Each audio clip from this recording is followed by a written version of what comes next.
Estamos na aldea do Casal, concretamente estamos no lavadoiro, no río Tella, que aquí nos coñecemos máis ben como polo río da Pedra, porque pasa pola seguinte aldea, que é a Pedra, e aquí concretamente en este aposento era onde estábamos, onde viñamos a lavar, onde estaba o lavadoiro, onde estaban os primitivos lavadoiros no río propiamente, e logo onde despois se construiu posteriormente un lavadero de pedra, que era xa, bueno, pois a fase seguinte en materia de comodidade para poder lavar a roupa.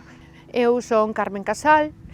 son daqui, de Recesende, concretamente desta aldea na que estamos, do Casal, teño 67 anos e, bueno, pois vivín aquí toda a miña vida, con algún período compartido con Santiago, pero en xeral nunca levantei os pés daqui, desta miña aldea, que tanto quero e que tanto pretendo conservar. Miña tía maior gustaba de lavar nos lavadoiros primitivos no río e a mí me gustaba que me diera algunha prenda para eu estar aí pois con ela na agua e na pedra e mollando os pés, en definitiva, que era o máis atractivo do lavadero en aquel momento dos lavadoiros. E logo posteriormente si xa recordo desde moi pequena que a miña tía me iba enseñando como se trataba cada prenda e que roupa había que botar despois ao sol para que quedase con mellor color ou para que lle pasasen as manchas ou que roupa non podía estar ao sol porque perdía o color ou que roupa non se podía mesturar, todas esas cousas me iba enseñando a tía e a avoa mentres estaban lavando xa no lavadero moderno. Algo que a min me resultaba tremendamente curioso, que era que as mulleres estaban lavando e debaixo tiñen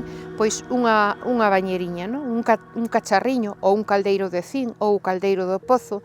pois eu decía, que raro, porque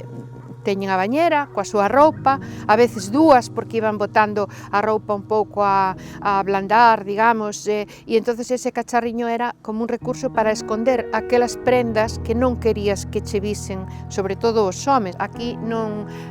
viña a lavar máis que a xente do Casal, os 4 casas que estábamos aquí, os de Lareu, os de Puente, os de García e os de Casal, o sea,